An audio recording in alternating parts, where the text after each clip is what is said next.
that belongs to each and every one of you.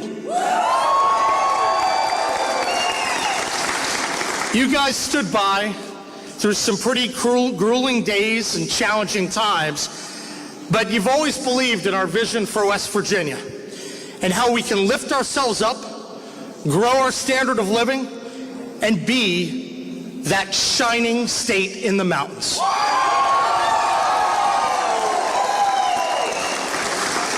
You know, I want to start by congratulating my opponent, Steve Williams. Steve was a gentleman. Steve called a few minutes ago, had a good conversation with him. He's a friend. I want to thank him for his 12 years service as mayor and for all of his contributions to the state. I believe that he does care deeply about our state's people, and while we may not always agree on common solutions, we do share a love for this place we all call home. Steve, thank you. I really appreciated the civil campaign that you ran, and I look forward to working not only with all of you, but all of his supporters to help our state truly reach our potential. To my wife, Denise,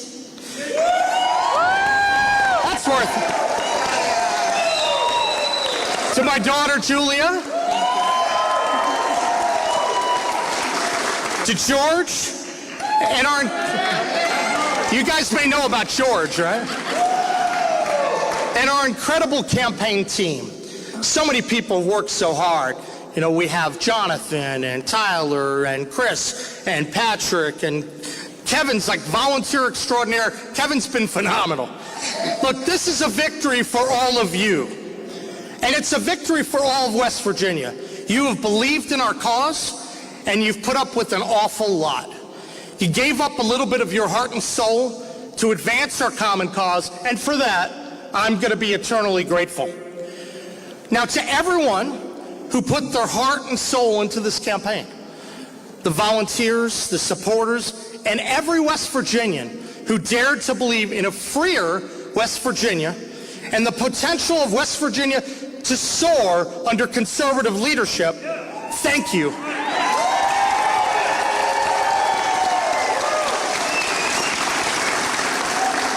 Thank you for believing in me, and thank you for believing that West Virginia can be a place where hope and opportunity soar, where there's equal treatment under the law, and it's a place where freedom reigns and prosperity is abundant.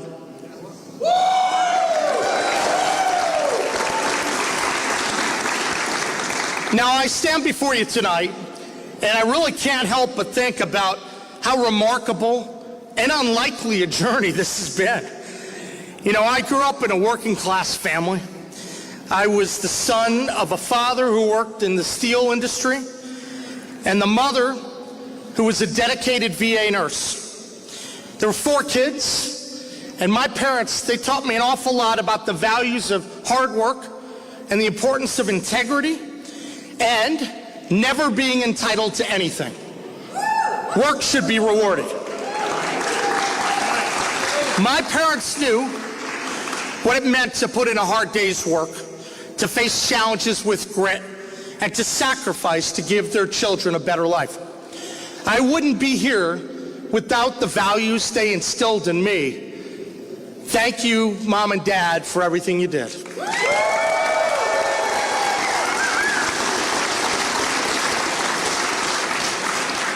We didn't have much money growing up, but we had faith.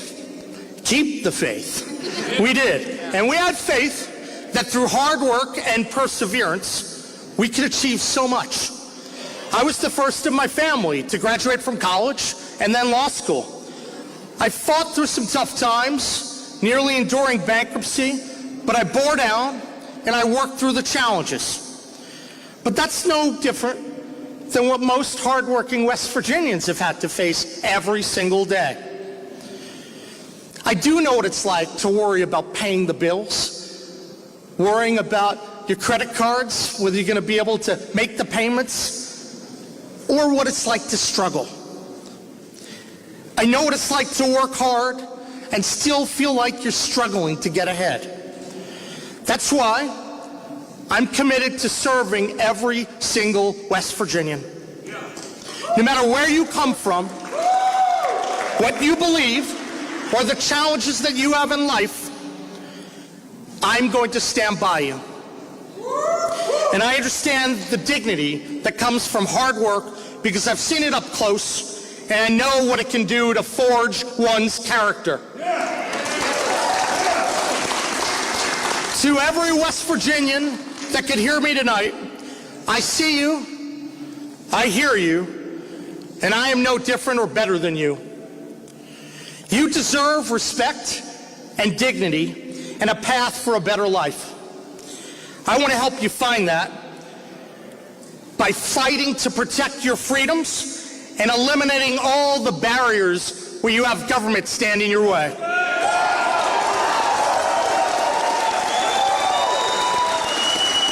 Oh, we're going to remove a lot of barriers, I tell you.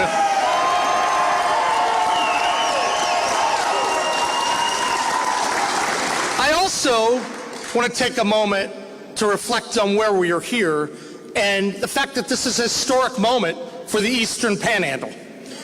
For 160 years, West Virginia has never had a governor from Jefferson, Berkeley, or Morgan. Now we do. Tonight that changes.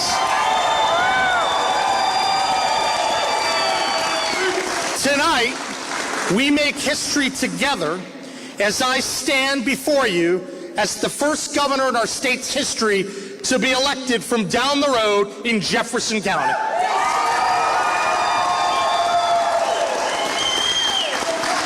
I am so proud to represent the Eastern Panhandle and every single one of our 55 counties. You know, for far too long, the Eastern Panhandle and many parts of the state have really felt disconnected from the power brokers of Charleston. Let me tell you, wherever you live, you're going to have a voice in my administration, and you will be ignored no more.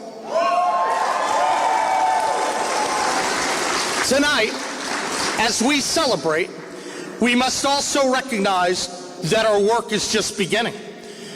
We have huge challenges in front of us.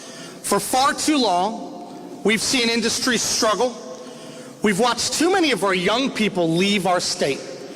They've lost hope, and they've felt the weight of economic hardships that have held back our families and our state. But tonight, we stand